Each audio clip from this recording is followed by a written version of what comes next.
Hey guys, I'm Noxro, and welcome to my Season 10 League of Legends Ezreal guide.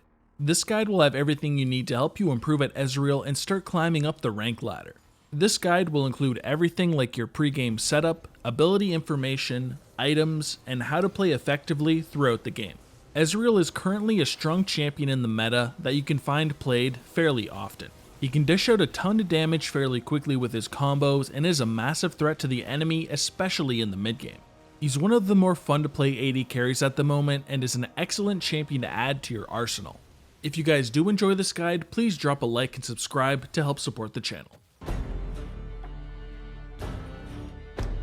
Ezreal's an AD carry that has some pretty solid mobility in his kit, so he's relatively hard to hold down.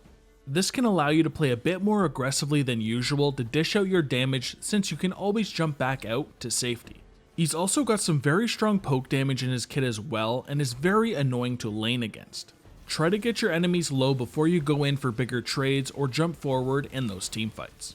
Now, because of his high poke damage and short cooldown, he's fairly easy to farm on and can do it pretty safely. If you do fall behind or you are in a harder matchup, simply stay at a safe distance and use your Mystic Shot to help you farm safely. This cooldown will be reduced when you're hitting an enemy, so try and make sure they land. Ezreal is also one of those champions with the global ultimate at his disposal.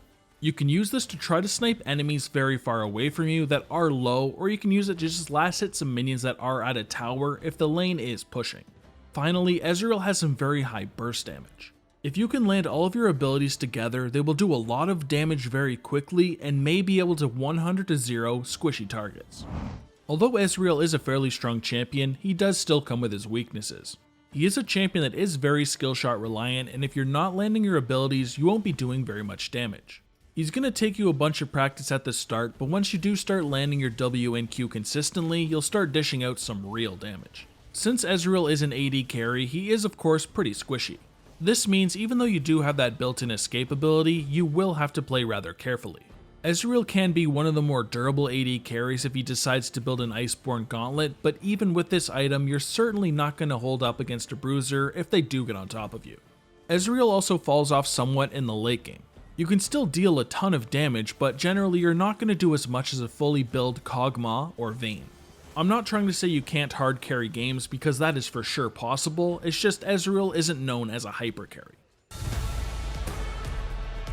For your rune page, you'll want to first go into Precision and grab Conqueror as your keystone. This is a great keystone on Ezreal because it will give you a bunch of extra damage and also make you heal when fully stacked. Then pick up Presence of Mind so you get 20% mana returned on a takedown and some stacking mana per kill. Next, pick up Legend Bloodline for some stacking lifesteal because we're not going to pick that up until much later on in our item build.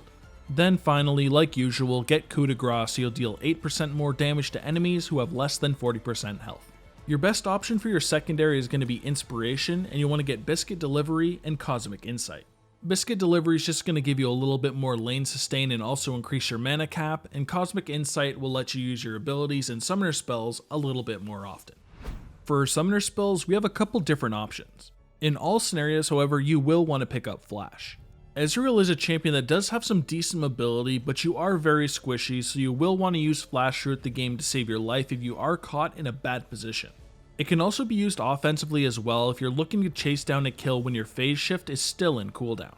It's easily the best summoner spell for an AD carry and is a must-have on Ezreal. For your second summoner spell, you'll want to pick up Heal in most scenarios.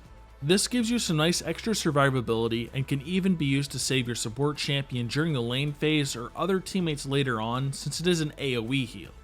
You can always activate this spell for added movement speed as well to dodge skill shots or chase enemies as needed.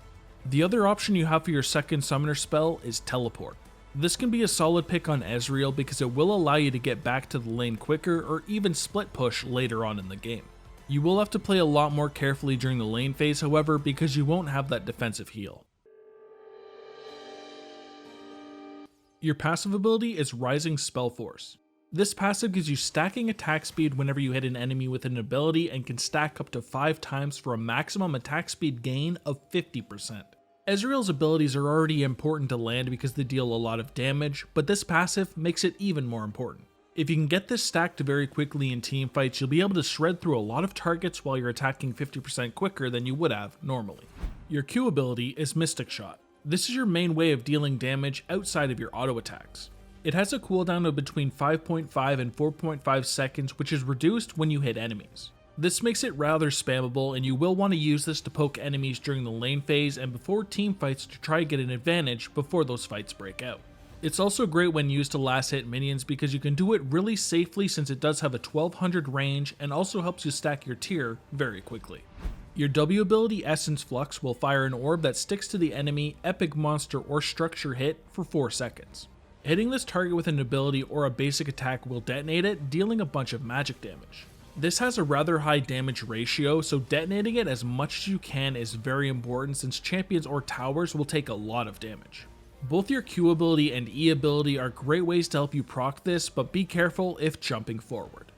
Your E ability is Arcane Shift and is your main mobility tool. You'll bind to the target location when used and fire a homing bolt that deals magic damage to the nearest enemy. If a target is already marked with your W, the bolt will prioritize that target, so it's a fairly easy way to proc that damage and burst your target. You will want to use this in most situations to jump away from targets or to dodge skill shots, but it's great in offensive trades as well, and to chase enemies. Finally, we have your ultimate True Shot Barrage. This is your global ultimate that you can use to snipe low health enemies far away from you. You can always use it to gain lane control as well by killing minions with it that are at a tower across the map. It does now deal reduced damage to minions, however, but can still be used in those situations, although it's generally best when used, of course, against the enemy. Try to position it through the enemy backline in teamfights to deal some very high damage to the squishier targets that are going to be back there. For your skill order, you first want to put a point into your ultimate whenever you can at 6, 11, and 16. Then you'll want to focus on maxing your Q ability as quickly as possible. This is one of your main sources of damage and will help you poke the enemy champion while also farming. Then focus on maxing your E ability second. This is your main source of mobility, so you want to reduce its cooldown as much as possible so it'll always be available for use. This of course means you want to max your W ability last, but you want to make sure you take a point in it early on so you can combo it with both your E, Q, and even an auto attack. During the early game, you want to focus on farming. You'll want to try to get your tier as quickly as possible so you can start stacking it. Use your Mystic Shot to poke the enemy and last hit minions to reduce the cooldown to stack it as much as possible. Now while you do focus on farming, you'll also want to try to harass your lane opponent. Use your Essence Flux through minions to try and attach it onto an enemy and follow up with a Mystic Shot, Arcane Shift, or if you have to, a basic attack. This will proc your Essence Flux and deal a lot of damage to the enemy champion who had it. Just keep farming throughout the lane phase and land a Mystic Shot on your enemy whenever possible.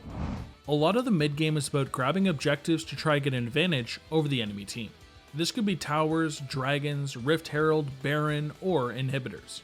These will usually be contested however, so it's best to try to take them when you already have an advantage. Follow up on teamfight wins with an objective to get an even bigger lead on your enemy.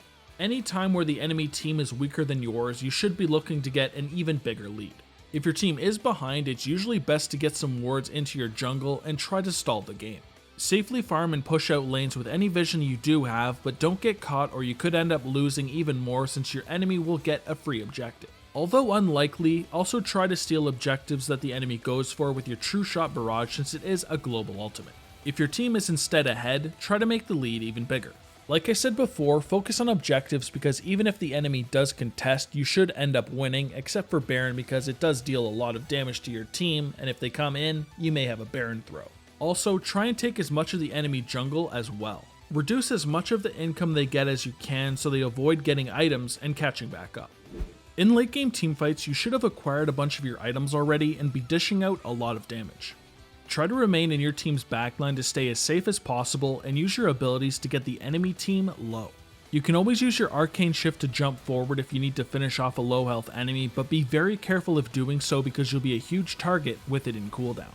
To win and close out the game, you'll need to destroy the enemy nexus, no shit, but in all seriousness, you'll want to be taking objectives and look for opportunities to get Baron. If possible, take down a few enemy inhibitors beforehand after previously won teamfights so super minions will roll into the enemy base and they can't contest Baron.